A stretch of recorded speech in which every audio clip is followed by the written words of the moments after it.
2+2 Pokercast. I am your host, Dave Schwartz, alongside Terrence Jan. How's it going, Terrence? What's going on? I'm sore. I feel like I've been hit by a car.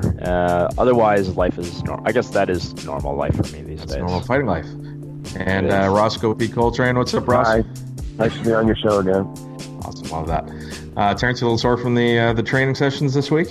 Yeah, these last 2-3 weeks are sort of like the hard weeks before you taper down. So we got some guys in there putting it on me. Some 21-year-old kid was getting after me yesterday. We did some hard rounds yesterday, but I'm ready. The UFC's in town right here in our lovely home city for the second time. So gotta be motivated. You never know. Maybe somebody slips on a banana peel and I have to jump in there tomorrow. You're on your. I wonder how far. Yeah, I mean, you're a local fighter. You're in town. Like, you got to be on some list somewhere of just in case. Yeah, I think they already had the weigh-ins, so I don't know how exactly that would work, because I think people are already weighed in, and I certainly can make 125 pounds like today.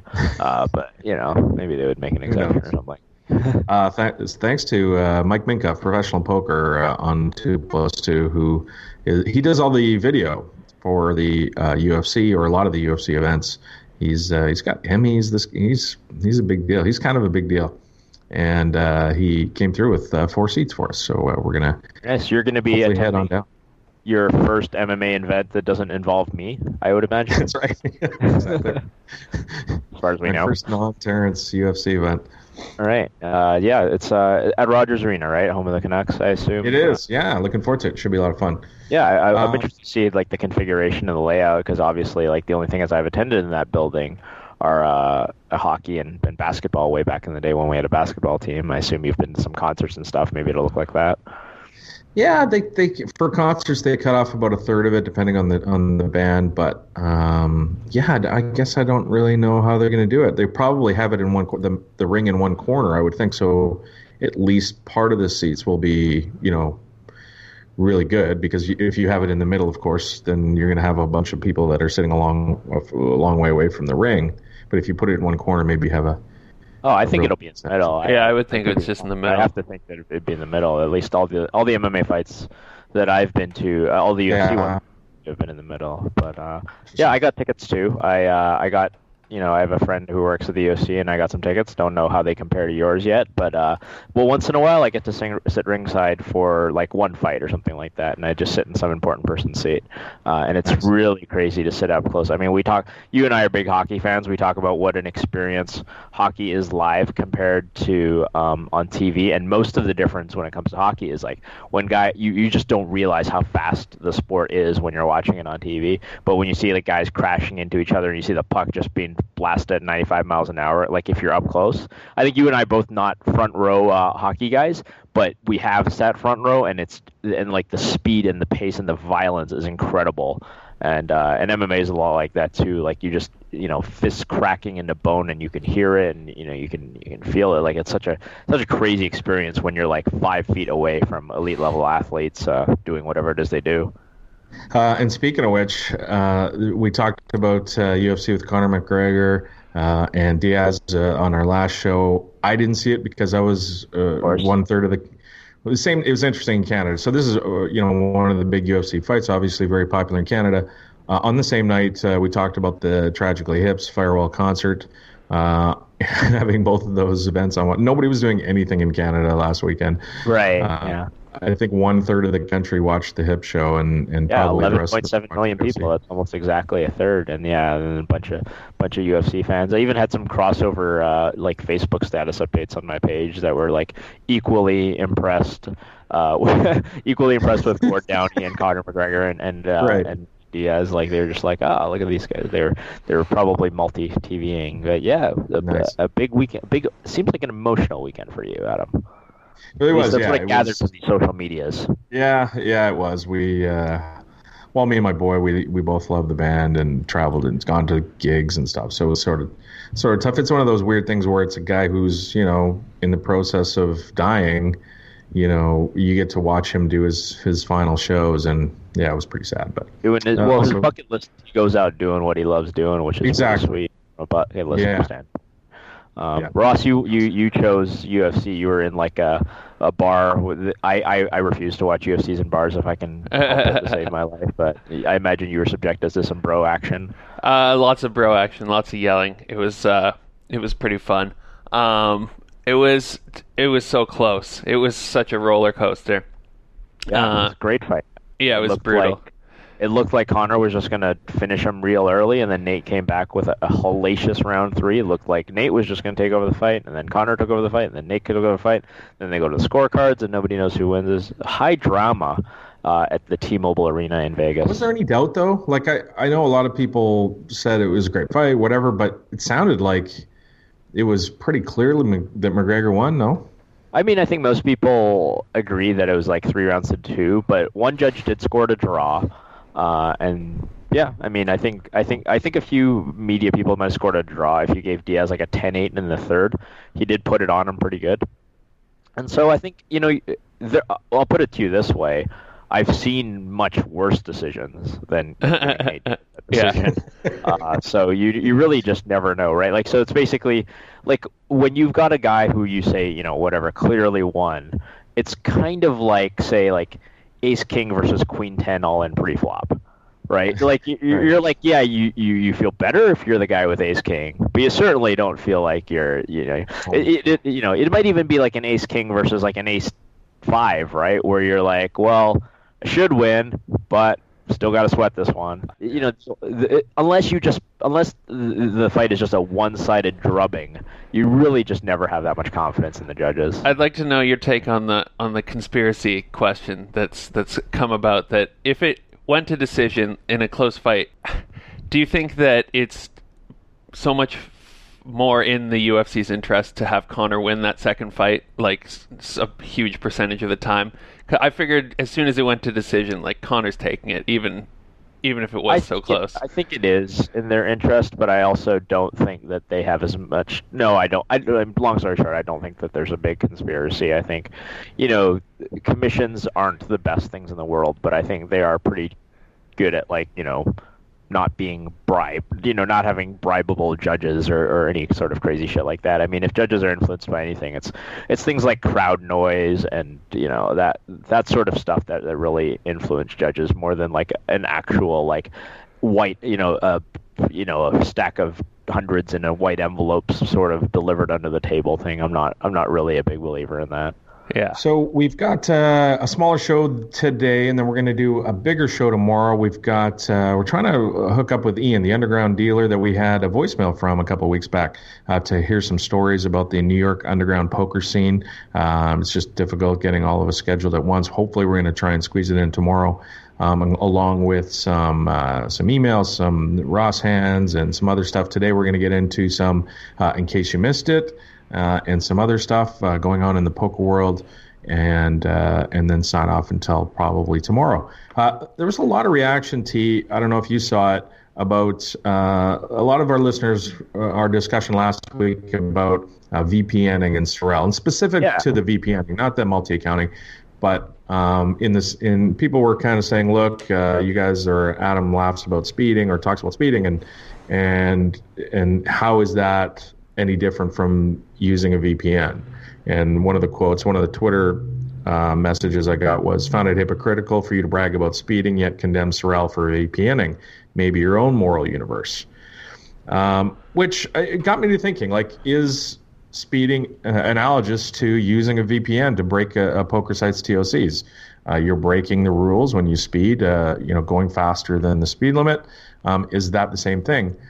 And yeah, go ahead. Sure, I mean, I just think there are community standards, right? Like, so the issue is largely an issue with Sorel and VPN. The issue is largely an issue with community standards, and especially with the multi-counting thing. We know that this is something that the community doesn't accept, and I would say for the most part, the community isn't accepting of VPNing from the United States. Although there are a lot of people, and I count myself one of them, as thinking like, it's certainly not the biggest crime for all the reasons we talked about last week. I don't consider it the most evil thing in any ways. You have a different take on it because of the people that you felt made sacrifices to leave their country, but I certainly I don't think it's a big, people VPN to watch Netflix or place bets on sports books and stuff like that. So it's not that far of a stretch to say that doing poker. But when you talk about community standards, right? So speeding is an interesting one because if a sign says 50,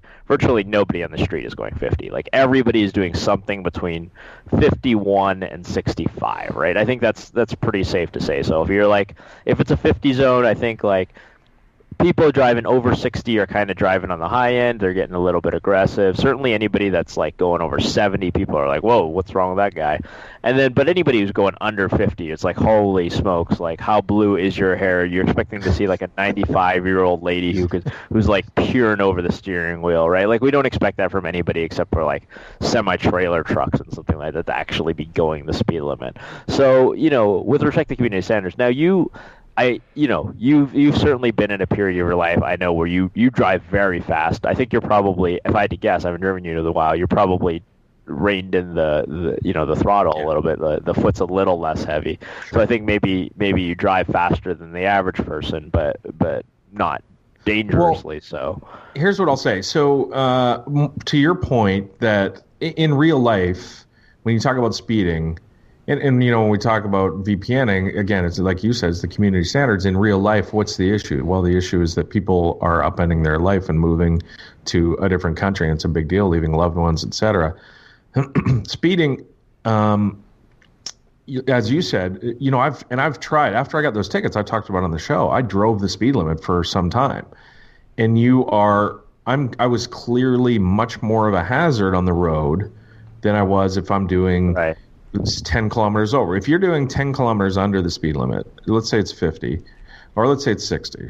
The speed limit's 60 kilometers an hour in some places. If you're doing 50 kilometers an hour, you're a much bigger hazard to the road than if you're doing 70.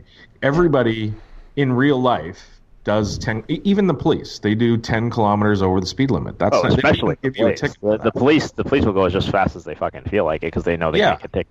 But I agree, yeah. The people going slow, like you've got all these cars like changing lanes, pass around them. So the more lane changes you create, the more potential there is for something to go wrong. Or even the speed limit. And like I said, I did the speed limit for a while. I was constantly, people are going by me like I'm stopped. I kind of made a little bit of a story last week and made a joke about it. And, the ambulance, not getting near me or whatever when I was driving. But in Canada, you can't, the ambulance drivers aren't allowed, or in BC, they're not allowed to drive more than, I think it's 10 or 15 kilometers over the speed limit. So you see the ambulances, they can't just, like if I was driving an ambulance, I couldn't, I'd be frustrated as hell because I got a guy in the back, he's going to have a heart attack, and I want to get to the goddamn hospital, but I'm not allowed to drive. Really, so even when their sirens are running, they're not allowed to go. Yeah, so this is only ambulances? Like this is fire trucks? Well, I know ambulances because one of my wife's friends drives an ambulance. Okay. So as far as police clearly can go faster. Yeah, police barrel it all the time, obviously. And, I didn't know that. Yeah. Yeah. So, but go back to the point in the argument about the fact that it's the same thing. I can see the point. It made me think more about VPNing, to be honest, and my stance on it. And I would probably have to say that I have a less negative view of it, thinking about it in these terms.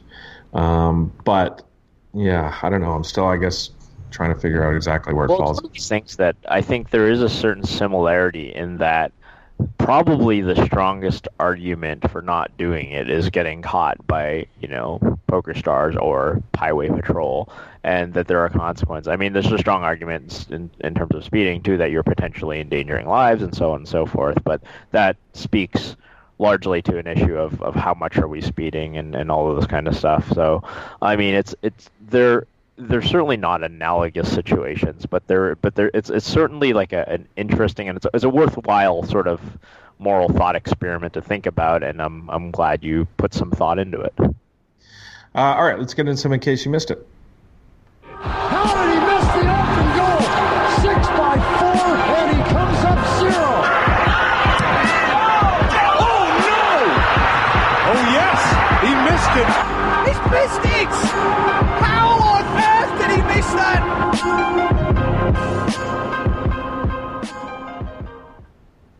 In case you missed it, PokerStars has announced this week the restructuring of all of their live events and how they offer them.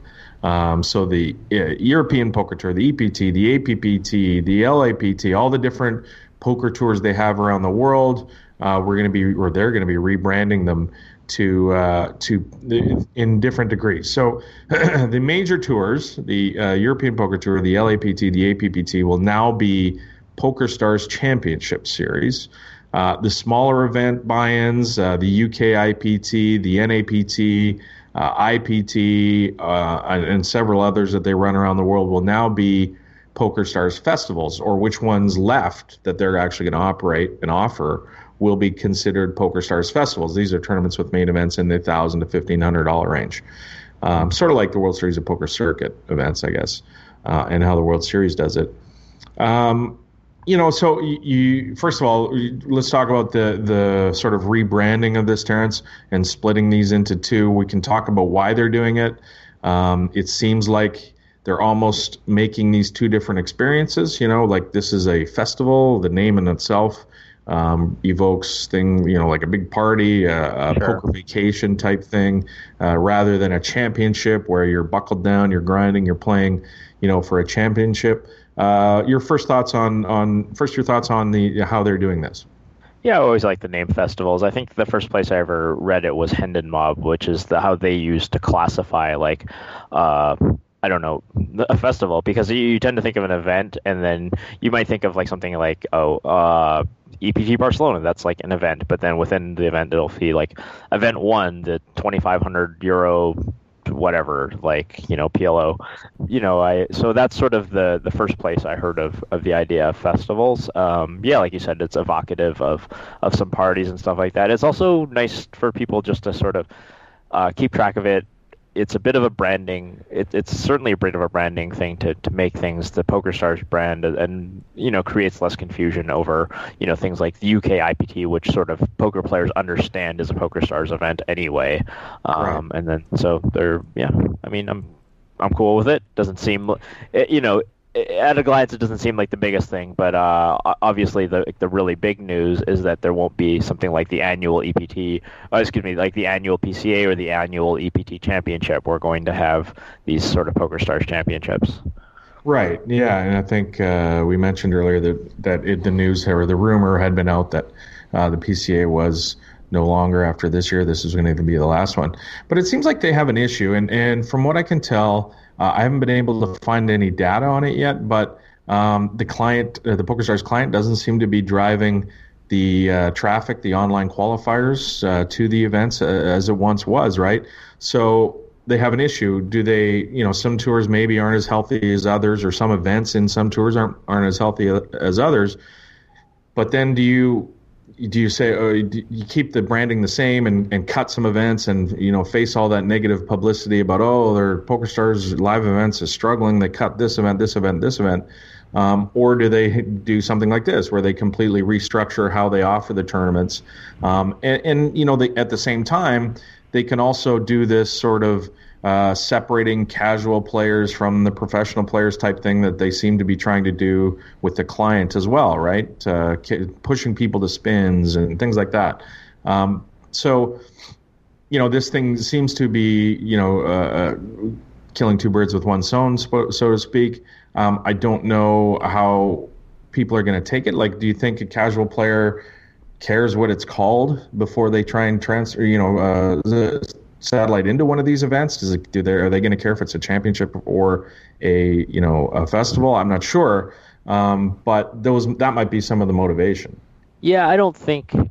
I don't feel like that's necessarily like a segregation of casuals and hardcore pros is necessarily a big thing. I think what you said was something else that you said earlier, is that it gives them a little bit more flexibility to determine where they're going to run events and maybe kind of axe the less well-performing ones, right? Because if you've got all these segregated tours like UK IPT and EPT and NAPT and an LAPT, and then so you're committed sort of, let's say for the LAPT, you're committed to having multiple stops. It sounds ridiculous if something is called the Latin American Poker Tour and it only stops in Panama or it only stops in Punta del Este. That's not a tour, that's a stop, right? So when you do something different and say, oh, there's a festival, we can just have it wherever we want. It's part of the PokerStars Festival. Well, we can have it in New Jersey, we can have it in London, we can have it in Panama, we could have it in Siberia or whatever. Like, that's that they can just sort of do that one-off without committing to,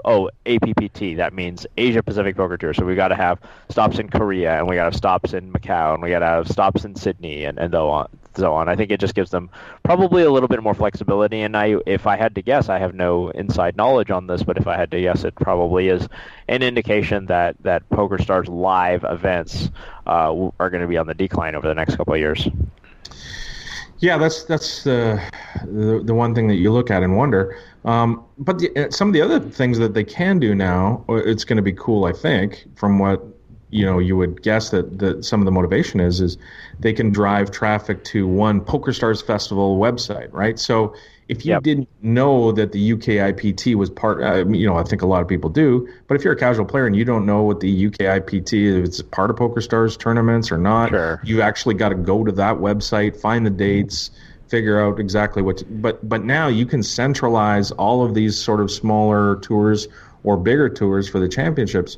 But the smaller ones, you can go, oh, this is a PokerStars Festival. It's being held in Spain. I'm going to be in Spain at that time. I'm going to go. Or plan a trip around it or whatever. Yeah, I think plan a trip around it is the thing where you're like, let's say there's only 5 or 6 of these things a year and you're a casual poker player, you kind of like, you pull up the PokerStars Festival, like you said, website and, gather around the wife and say, like, why don't we take a trip to wherever, whether it's Brazil or Macau or whatever, like sort of like, I want to do a poker trip, like let's plan this thing around it, as opposed to we have to look in all these disparate places for the EPT and the APPT and whatever. And like, if you know what you're doing, you go into the PokerStars client, you hit the live button. That's not hard to do. But if they can generate some publicity for sort of the PokerStars Festival or Championship at the Bahamas or the Festival of the Bahamas or whatever, that I think that's a marketing strategy. That part of it is a marketing strategy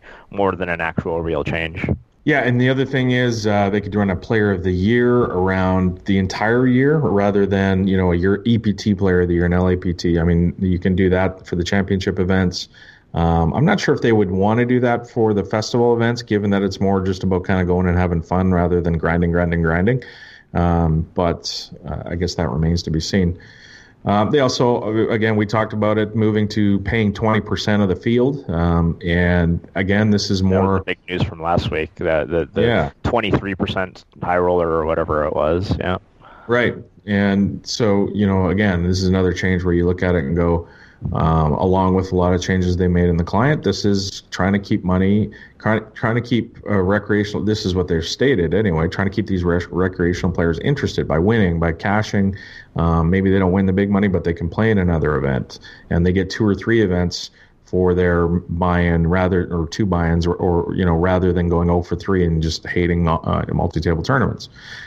Does it make it harder for the tournament grinder to make a living? Probably, but maybe it keeps people around longer, playing longer, so they have something to do for the MTT specialists have something that they can go play at, whereas in maybe 2 years they don't. I think that this really affects one person's bottom line the most, and that would be Fedor Holz. I'm not sure why. He's a recreational player. I know. He's retired. It's a little less money for first, but Neil Johnson, who's the EPT tournament director dude, he went on Poker News and he had there was a lengthy interview with him on the 20% thing, and it seems like they're sticking to their guns on this, other than the high roller, which they went back and changed because the entire high roller community nearly had a riot. They ended up redistributed more money to first and have it paying fewer spots and all this kind of stuff. But it looks like they are going to hang out at the 20% period. According to Neil, they really just they want to do this, and they're kind of just they're in a position to do that. They run all the events. They have a tournament monopoly essentially 11 months out of the year. So that's what they're going to do, and hopefully it works out. Do you think MTTers are going to look at that and go, that's a really big shift to how I make a living. You know, there's people out there who play MTTs and that's what they do.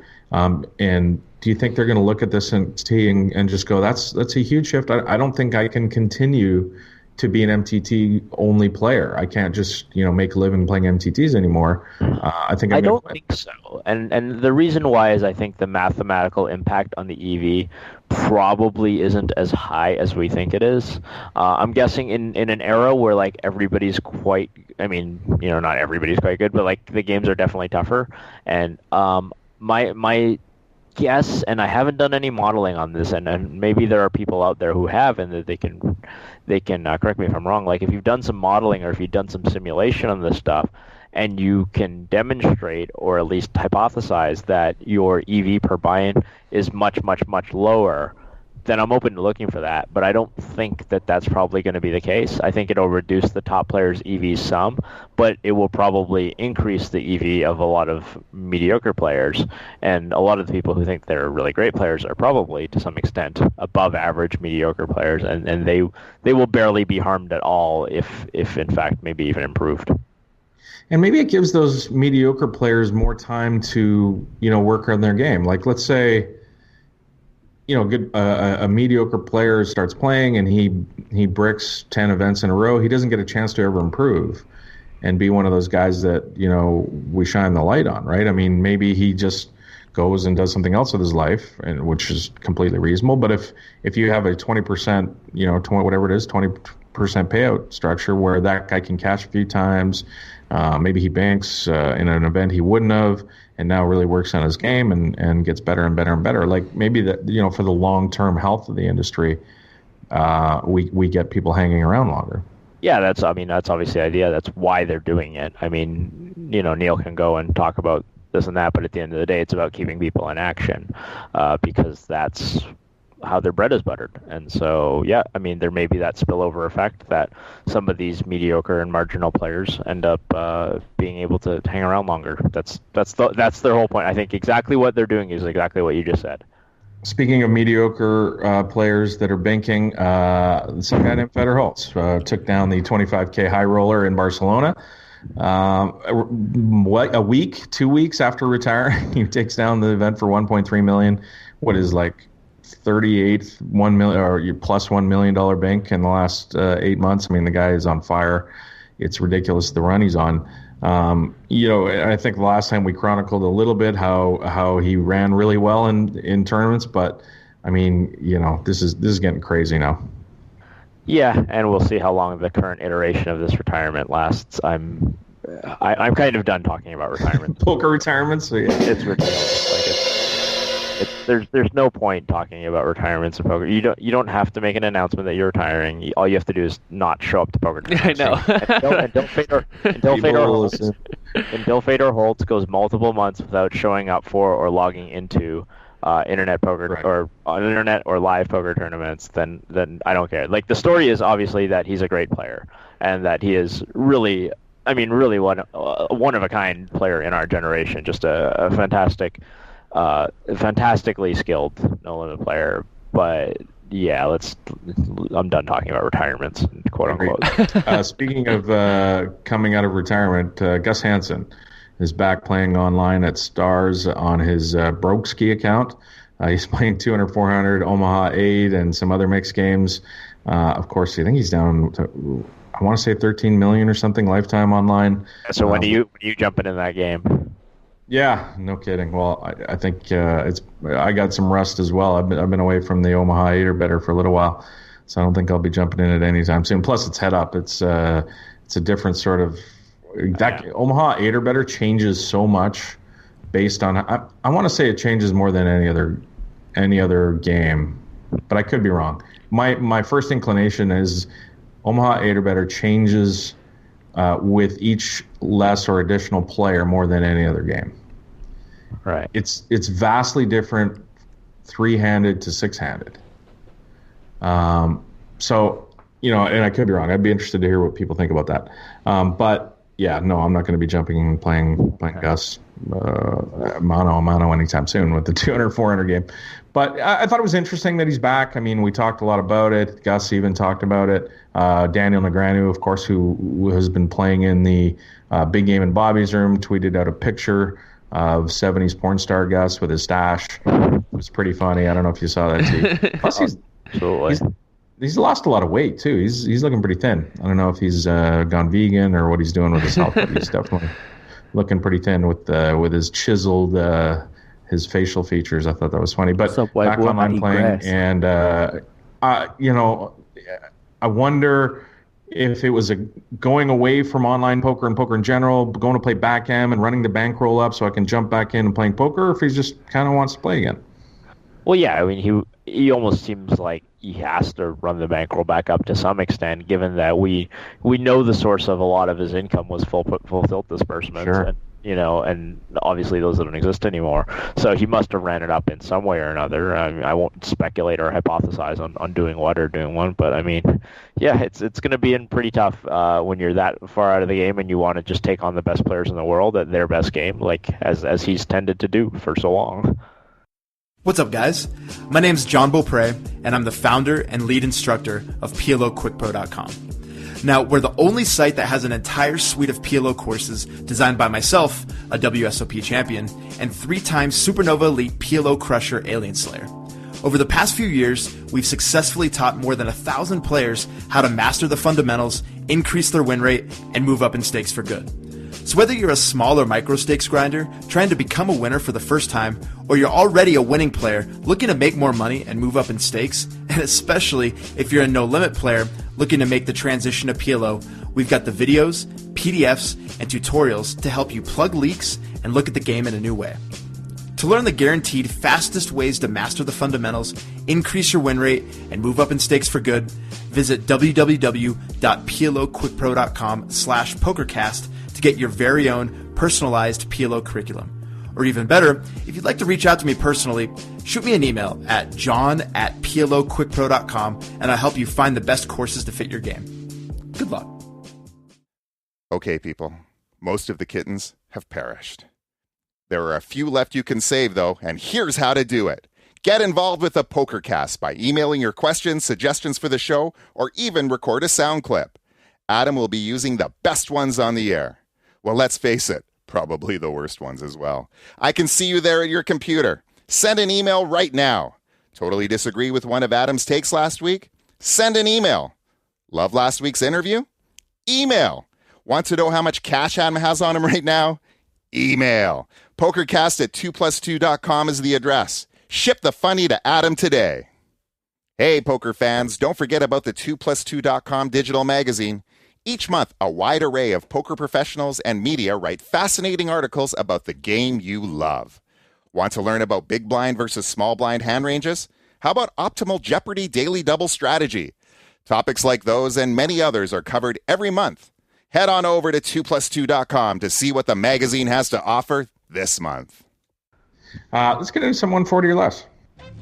140 characters. That's it. I love hashtags. I love all of them. Terrence Chan needs more than 140 characters to express himself.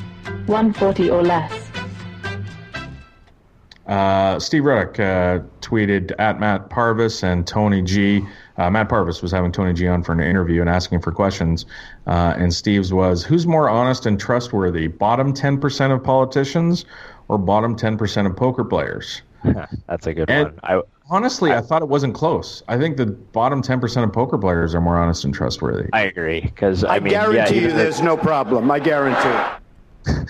Yeah, thank you, Joan. The bottom 10% of poker players, like that includes actually some people who are interested in like not being sleazebags, I think, right? Like even the worst 10% are like, I think there's a chunk of that 10% that aren't complete sleazebags, whereas I don't think you can say that in politicians. Not to mention that poker players are really only capable of ripping off people on a very small scale, right? Like, what's the best a deadbeat poker player? Like, what's a world-class deadbeat in poker? Oh, like 500,000 maybe? Like, Right. that would be like a huge sum of money for like a deadbeat poker player. Like a politician who's just willing to be super unscrupulous. We're talking about like 7-8 figures easy. Like, so it's oh man, yeah, you're right. It's not close. I don't think it's close because the 10% of poker the bottom 10% still have to some degree to think about their reputation, right? They have, that's how their currency is when they're on the rail trying to borrow, get it, whatever, or well, they're charismatic con artists, right? Like that's how they get away with it, because they, most of these guys have some charisma and they're con artists, and they're good at convincing people that they're good for the money somehow, whatever. But like, yeah, politicians, they just they don't even have to pretend. Like they're just doing shit they behind don't care. backdoors. Yeah, they're just like, I'll scratch my back, I'll scratch your back, you scratch mine, and let's fuck over some people. Sam Greenwood at Sam Greenwood RIO. Run It Once. Oh, he's a coach at Run It Once, I believe. Listen to 5 episodes of at Teen Chad Poker and at Pokercast Ross, all in or knocked out during the Barca 50K today, and I made the final table. Excellent and lucky podcast. You actually split it with Federer, or no, I got heads up with Federer. Legit. Second. Yeah, excellent, high quality tweet. Thanks, Sam, for checking out All In or Knocked Out. We are glad it brought you some karma. Olivier contacted me on Skype the other day, asked me when the next one's coming out. I told him I actually have a fight coming, so I won't be working on it too much in the next month. But I'm looking forward to wrapping it up and doing number 6 and number 7. So good. It is a lucky podcast. You should listen to to more podcasts. So you got two more editions. I think so, probably, because Ross and I did interviews with both JC and Olivier within like 48 hours of the actual fight, and I'd like to sort of do a final, like, what are they doing now? Are they training? And all this kind of stuff. So I think that's probably where we're at. I mean, maybe I could pack it into one, but what's the rush? I'm all about shorter podcasts these days, whether it's this one or that one. We got some favorite things to get to. Apps and movies and NPR podcasts. Love catching fishes and check raising rivers. We have great taste to listen to our choices. These are a few of our favorite things. T, you have the first one today. Sure. As people know, I have to drop a few pounds off of my girlish figure. And so favorite things that I worked out. We haven't done favorite things in a while, so I was thinking it's been they're always like we have always got some documentaries or apps or all the other things that are in that intro song. But my favorite thing that's helping me through this weight cut is something called shirataki noodles. They are these noodles that are made out of yam fiber basically and water. They are 0 calories, but they taste like good. Huh? You had one? They're really good. Yeah, I'm glad you did you have one after seeing my tweet, or did you? No, I haven't yet. No, but I had one when Robin made it for us last time. Oh, that's right. Of course you did. You were over at our house. Yeah, they're good. They taste. They basically just taste like ramen, right? Like your kind of old ramen. They go well with whatever sauce or soup or whatever you put them in. We've been making like chicken broth. Like you just kind of take the leftover the chicken, make some broth, add some gelatin to it, and making some nice egg drop noodle soups on it. But they are 0 calorie, 0 carb, gluten-free noodles. You can buy them at like your local Asian store, most likely. Maybe like a Whole Foods or something like that has them too for twice the amount. But yeah, they are a completely free food that's good for you. It's just fiber and water basically, and they're fantastic. They're really going to make my weight cut a lot nicer because it's going to feel like I'm actually eating noodles, which I don't really get to eat noodles most of the time. It's almost like they're too good to be true. They are. I tasted them. It's like 0 This is 0 calories. How does this 0 calories? Yeah. I mean, how's a Diet Coke 0 calories too, right? Well, tons and tons big of chemicals, but chemicals. But yeah, the yam noodles, they're good stuff. I highly approve. Check them out. My is a familiar one. I've got Hardcore History is my favorite thing this week. Of course, we've talked about our favorite podcast a lot. He's so rarely puts out a new episode that I feel like it's almost news every time he does. This one was, I believe, 4 hours long. It's the third iteration of King of Kings, I believe, is the theme right now, talking about some of the wars back with the Greeks, and just some fascinating stuff about what was going on at the time. I want to get in the car and drive somewhere because I typically listen to podcasts while driving. If you've got a flight to South Africa, right? That might be a good time for it too. Go walk the dog. Yeah, I'm halfway through it, and it's fantastic. Yeah, my thing is Adam and I are both big fans of The Wire, favorite TV show. Yep. And I was on Netflix, and it's been a while since I found like a gritty, good drama, and I found Top Boy on Netflix, and it's I would compare it very strongly to The Wire, but the British Wire. In it, they talk funny. It's it's about some drug dealing kids in kind of a project in London, and I found it very, very good. I also wanted to say, I didn't mention in the beginning off the top that when we were watching the UFC on Saturday, I felt very guilty because I am a big Tragically Hip fan. They have a big significance in me growing up. So as soon as I got home, I found a stream and I watched the concert, and it was very good. I actually have a secure download link if somebody wants to get the video for that if they missed it as well. Oh, nice. Isn't it just like free on the? I thought it was just like free online. CBC might have it. Yeah. No, yeah. They don't have a replay of it. Ah, okay. Yeah. Well, it's surprising. Should go in the Canadian National Archive. And then another thing that popped into my head, because Terrence, you've been training so much, I'd like to know what happens at an MMA gym on a UFC night. Is it just dead? Is it barren? Or is everybody there watching it? Well, the UFC's on Saturday, and most MMA gyms aren't open on Saturday night anyway. Oh, so it's kind of a moot point. I don't think I've ever trained anywhere that had classes on Saturday night. Oh, okay. I can't answer your question because I've never been to the gym on Saturday night either. I figure it would be like the one time that nobody's training. Yeah, I'll tell you what, Monday morning after McGregor Diaz, holy shit, it was a beautiful Vancouver day, so you're expecting the place to be dead, but like the Monday morning after every major UFC that has like some buzz around it, holy shit are people in that gym. Like there's definitely like a moneymaker effect that goes on every single time that there's a big UFC event. Is it like January 2nd in a normal gym in the suburbs? Yeah, exactly. It's the January effect too, but it's a bunch of people who watch the fights got super stoked and they totally had to go to the gym. They're like, I need to be ready for my 5-round war. Right, exactly. It's like, but at Cobra Kai, where I used to train in Vegas, Mondays were always called Motivated Mondays because everybody shows up on Monday, and then you just, if you're one of those guys who's there every week, you can just see attendance dwindle throughout the week as people get tired and the rigors of the week start to add up, and by Friday you've got like 7 people in the class, where on Monday you had like 35. So and I hope you don't take this question the wrong way, T, but I saw some of the. What's that?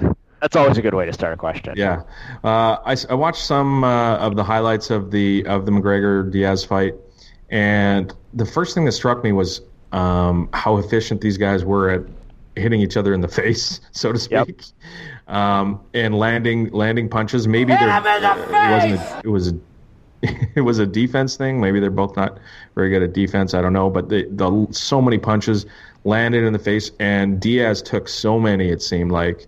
And his face obviously a mess. Do you watch 197 if you're going to count? So I've got the fight metric page up.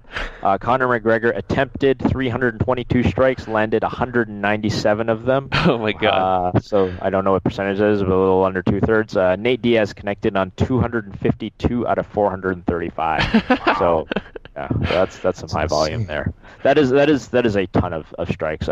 They also differentiate between significant strikes and total strikes. So total strikes could include like little love taps, but they count significant strikes as like I think the definition is something like a strike that could potentially end the fight, like, or something like that, or seriously damages the opponent or something. 166 for Nate Diaz, 164 for Conor McGregor out of Nate Diaz connecting on 166 out of 343 for 48%. Conor McGregor 164 out of 286 for 57%. Wow. I got the feeling that Nate doesn't hit as hard as Conor, but Conor, Nate doesn't hit as hard, but Nate is like, his chin is just made out of titanium. Absolutely. Yeah. I mean, Nate's always been a volume puncher. That's always been their style, and Conor's been a power puncher. And so that was my when I watched it or saw the highlights.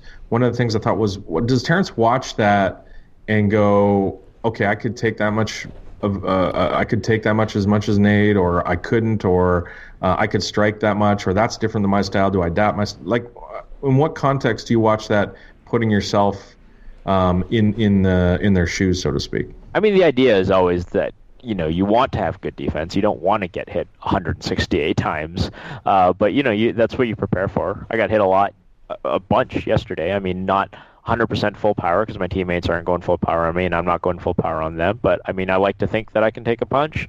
But having a chin, so to speak, it's not something you want to be known for. It's not something you want to rely on, but it's something that's sort of like a good plan B. Like toughness is a good characteristic, but being tough alone doesn't win you fights. So you don't want to rely on that. You can't pull the Homer Simpson. Yeah, exactly. You don't want to be engaging the Homer Simpson defense too much. But I mean, I think I'm in good shape. I don't think I'm in Nate Diaz level shape. The dude runs triathlons for fun. Does he really? Yeah, and he's finishes like top 3 in his age bracket too, and he's not even a professional triathlete. Wow. But yeah, I think I can go through a war. I mean, you don't want to be in a war, but you prepare for a war. I mean, that's the idea. You mentioned that about Nate running triathlons for fun. Did you see the guy in Sydney in the marathon in Sydney? He finished 3rd, I want to say. He got bronze. It was his 2nd time ever running a marathon, the marathon distance. Wow. Was he an endurance athlete of some other kind? Yeah. He was I think he's 50,000 meter athlete. I remember Lance Armstrong ran a marathon or something a while for shits and giggles, and he finished in the 50s or in the 60s or something that, for a regular person, you'd be really impressed. Like if your buddy at the office was 58th in the marathon, in some big marathon, you'd be like, holy shit, that's impressive. But for Lance Armstrong, a guy who's dominated his endurance sport for forever, you almost expect more. Let's do a quick email. Sure. Play the whole mailbag drop? I guess. Why not? Or you just play the email number 1 drop. And now. That right there is the mail. Now let's talk about the mail. Can we talk about the mail, please, Malcolm? I'm dying to talk about the mail with you all day, okay?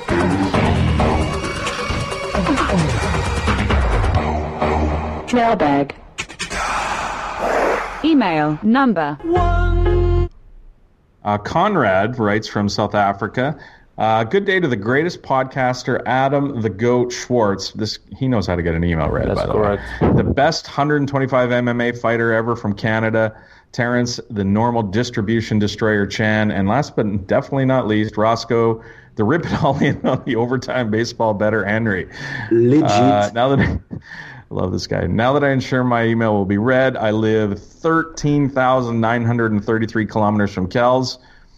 I've been a long-time listener of the show from somewhere in the mid-hundreds. I really enjoy the new format of the show, but one thing I was missing was the constant banter arguments between Adam and Mike. I was about to write in last week saying how much I missed this, and just like that, Terrence and Adam started disagreeing about Tinder betting patterns. Loved it. Please disagree more. A quick question. I've been playing online for some time now, mostly enjoying MTTs and the odd cash game. I recently found it enjoyable while playing the longer MTTs to work in a couple of spin and goes. Here's the question. With the shorthanded nature of spin and goes and the slower MTT variation, I sometimes struggle to distinguish playing the same games at the same time. How do you combat this, or would you advise playing only one game at a time? Keep up the good work. Keep the drops coming, Ross. Hopefully I win a $1 million spin and go, and the first thing I would say on your show is many zeros. It warms my feelings at night. Regards from South Africa.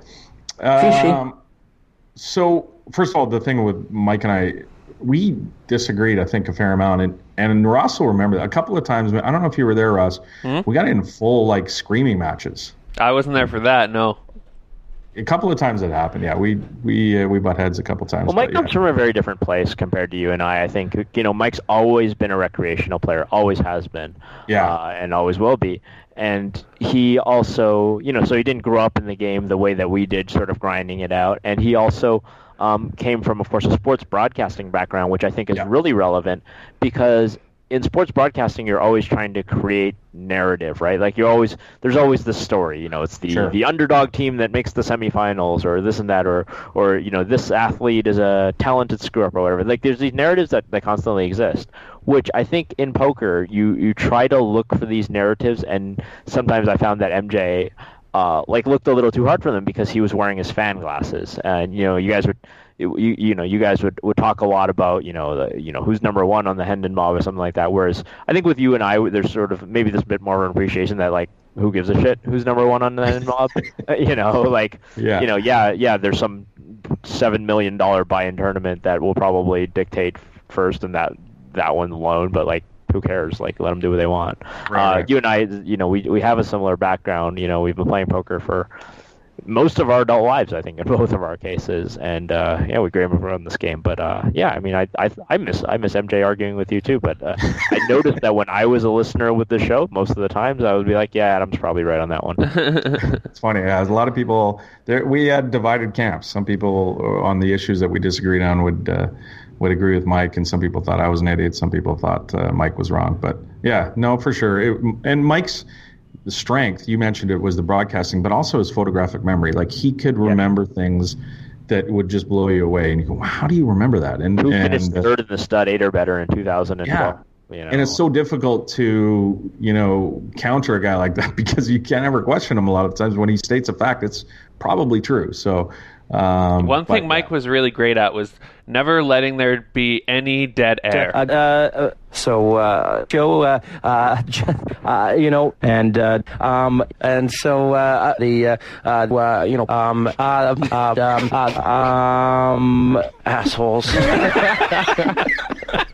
That might be my favorite drop. That's fantastic. Back to his question. So playing the shorthanded nature of the spin and goes, the fast structure versus playing MTTs at the same time. Yeah, I think if you're playing, there's some threshold. I think for each person is probably different where you could play, 2 spin and goes and 2 MTTs and have them maybe on different sides of your monitor so you can distinguish in your brain that these are fast structures, these are slow structures. If you have them all mixed in... changing the table colors, I think, is the absolute best way to go. When you do this, when you're playing you might be, and mixed game players will know this too. Like if you're playing Omaha on one table and Badoogie on another table, like you don't want to screw that up. So yeah, you coloring the tables, right clicking on the desktop, changing the color of the tables is probably the best hack for this, I'm thinking. But I mean, it is a good point too. If you're going to play spins, you could play a lot of spins at the same time. You can play a lot of MTTs at the same time. I think if I was a guy who was doing that and wanted to, do my best and have the best ROI possible, I think I would stick to, 10 MTTs at once, or 10 or 4 or 5 spins, or whatever I can handle with spins at the same time. But I don't think I'd mix them. I think it's a good idea for me personally. I think everybody's different, but I think for me, I would keep them separate. Yeah, it's hard, right? Because a lot of the times you'll bust out of your MTTs, and then now you're sitting there one tabling and you're bored, or. So that I think that's where the question sort of comes from, because you don't. Like if you fire up 6 MPTs, there's certainly no guarantee you'll bust out of all 6 at the same time. In fact, it's extremely unlikely. So I think the spins are a good way of doing that. I mean, I would just say play smaller than you normally do, right? Like, so if you normally play $20 spins, then, play $3 ones or $5 ones or whatever. You're still making money. All right. Thanks, Conrad, for the email. We're going to come back tomorrow. We're going to have some more emails. We're going to have some Ross hands. We're going to have lots of testosterone in us from all the violence that we're going to witness. Yeah. Let's fight. Thanks for listening, and we'll talk to you soon.